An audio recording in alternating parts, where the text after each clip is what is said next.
Chapter 22 of Wuthering Heights by Emily Bronte. Summer drew to an end, and early autumn.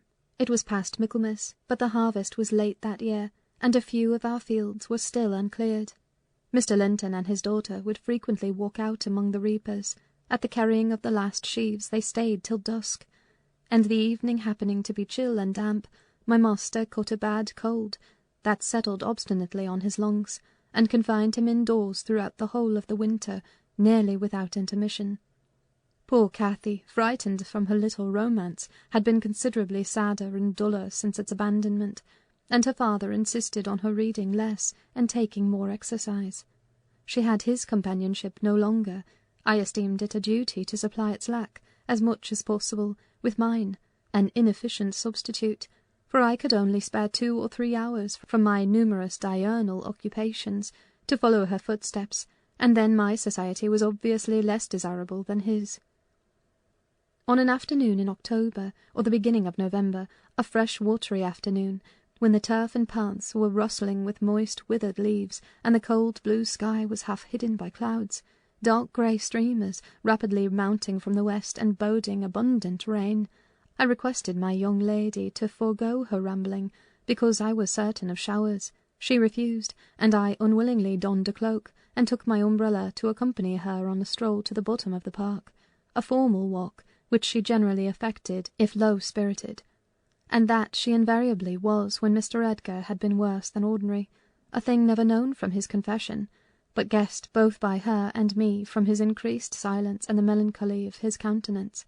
She went sadly on. There was no running or bounding now, though the chill wind might well have tempted her to race, and often from the side of my eye I could detect her raising a hand and brushing something off her cheek.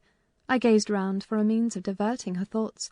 On one side of the road rose a high rough bank, where hazels and stunted oaks, with their roots half exposed, held uncertain tenure. The soil was too loose for the latter, and strong winds had blown some nearly horizontal.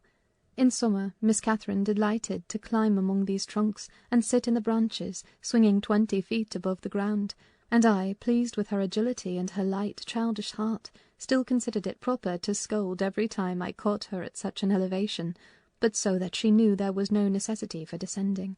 From dinner to tea she would lie in her breeze-rocked cradle, doing nothing except singing old songs, my nursery lore, to herself, or watching the birds, joint tenants, feed and entice their young ones to fly, or nestling with closed lids, half thinking, half dreaming, happier than words can express.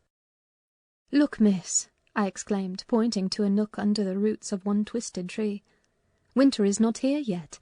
There's a little flower up yonder, the last bud from the multitude of bluebells that clouded those turf steps in July with a lilac mist. Will you clamber up and pluck it to show papa?" Cathy stared a long time at the lonely blossom, trembling in its earthy shelter, and replied at length, "No, I'll not touch it. But it looks melancholy, does it not, Ellen?" "Yes," I observed, "about as starved and suckless as you. Your cheeks are bloodless. Let us take hold of hands and run. You're so low, I dare say I shall keep up with you." "No," she repeated, and continued sauntering on, pausing at intervals to muse over a bit of moss, or a tuft of blanched grass, or a fungus spreading its bright orange among the heaps of brown foliage, and ever and anon her hand was lifted to her averted face. "Catherine, why are you crying, love?" I asked, approaching and putting my arm over her shoulder. "You mustn't cry because papa has a cold. Be thankful it is nothing worse." She now put no further restraint on her tears. Her breath was stifled by sobs. "Oh, it will be something worse," she said. "And what shall I do when papa and you leave me, and I am by myself? I can't forget your words, Ellen. They are always in my ear. How life will be changed! How dreary the world will be when papa and you are dead!" "None can tell whether you won't die before us," I replied. "It's wrong to anticipate evil. We'll hope there are years and years to come before any of us go. Master is young, and I am strong, and hardly 45. My mother lived till 80, a canty dame to the last, and suppose Mr. Linton was spared till he saw 60. That would be more years than you have counted, miss. and would it not be foolish to mourn a calamity above 20 years beforehand? But Aunt Isabella was younger than papa, she remarked, gazing up with timid hope to seek further consolation. Aunt Isabella had not you and me to nurse her, I replied. She wasn't as happy as master. She hadn't as much to live for. All you need do is to wait well on your father, and cheer him by letting him see you cheerful, and avoid giving him anxiety on any subject. Mind that, Cathy. I'll not disguise, but you might kill him if you were wild and reckless, and cherished a foolish, fanciful affection for the son of a person who would be glad to have him in his grave, and allowed him to discover that you fretted over the separation he has judged it expedient to make. I fret about nothing on earth except papa's illness, answered my companion. I care for nothing in comparison with papa, and I'll never, never, oh, never will I have my senses do an act or say a word to vex him. I love him better than myself, Ellen, and I know it by this. I pray every night that I may live after him, because I would rather be miserable than that he should be. That proves I love him better than myself. Good words, I replied, but deeds must prove it also, and after he is well, remember you don't forget resolutions formed in the hour of fear. As we talked, we neared a door that opened on the road, and my young lady, lightening into sunshine again, climbed up and seated herself on the top of the wall, reaching over to gather some hips that bloomed scarlet on the summit branches of the wild rose trees shadowing the highway side. The lower fruit had disappeared, but only birds could touch the upper, except from Cathy's present station. In stretching to pull them, her hat fell off, and as the door was locked, she proposed scrambling down to recover it. I bid her be cautious lest she got a fall, and she nimbly disappeared. But the return was no such easy matter. The stones were smooth and neatly cemented, and the rose-bushes and blackberry stragglers could yield no assistance in reascending. I, like a fool, didn't recollect that, till I heard her laughing and exclaiming, Ellen, you'll have to fetch the key, or else I must run round to the porter's lodge.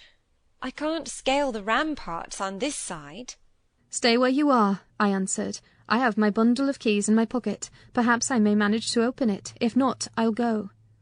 Catherine amused herself with dancing to and fro before the door, while I tried all the large keys in succession. I had applied the last and found that none would do, so, repeating my desire that she would remain there, I was about to hurry home as fast as I could, when an approaching sound arrested me.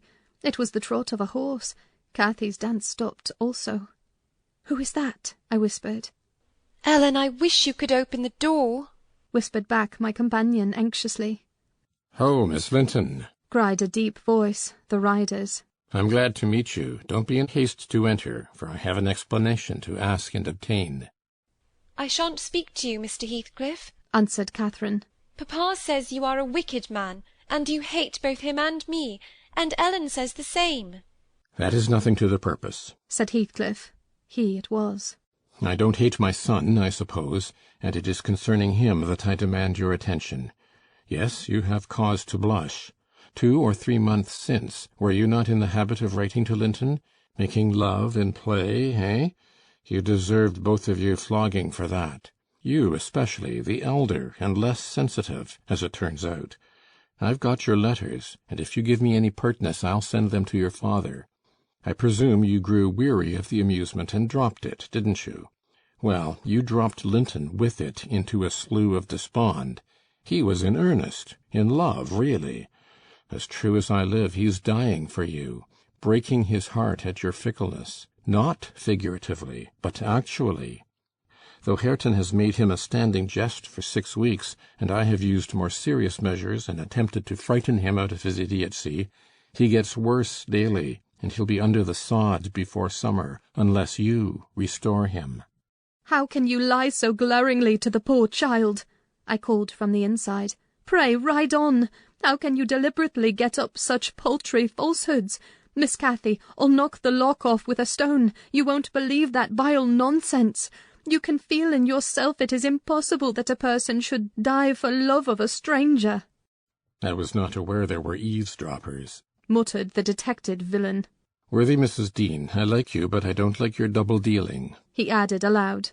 How could you lie so glaringly as to affirm I hated the poor child, and invent bugbear stories to terrify her from my door-stones?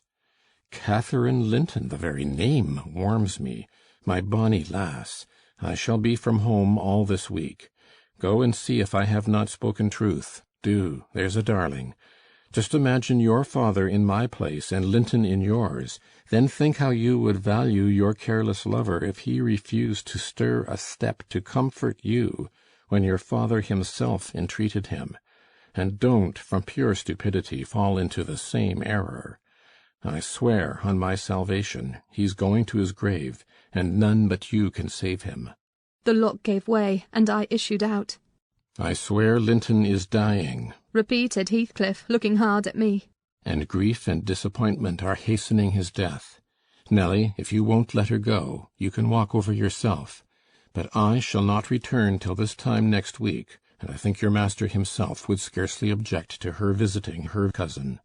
Come in, said I, taking Cathy by the arm and half forcing her to re-enter, for she lingered, viewing with troubled eyes the features of the speaker, too stern to express his inward deceit. He pushed his horse close, and, bending down, observed, Miss Catherine, I'll own to you that I have little patience with Linton, and Hareton and Joseph have less. I own that he's with a harsh set. He pines for kindness as well as love, and a kind word from you would be his best medicine.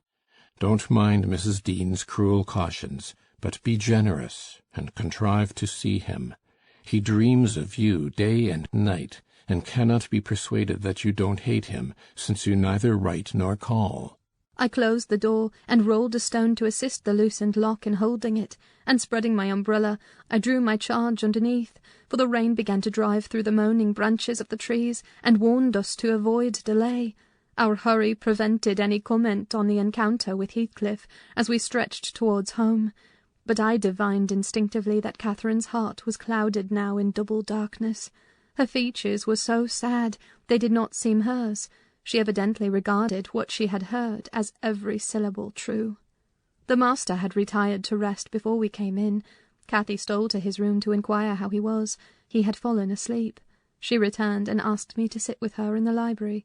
We took our tea together, and afterwards she lay down on the rug, and told me not to talk, for she was weary.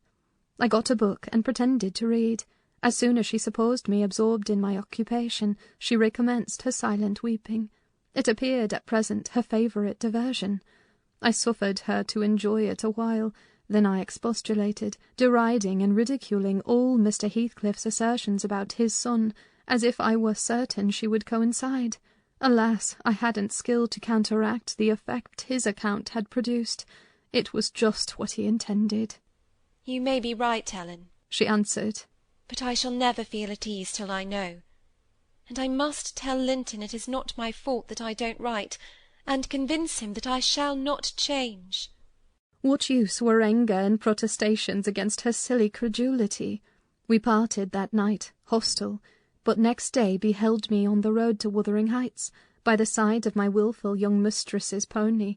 I couldn't bear to witness her sorrow, to see her pale, dejected countenance and heavy eyes, and I yielded, in the faint hope that Linton himself might prove, by his reception of us, how little of the tale was founded on fact. End of chapter 22.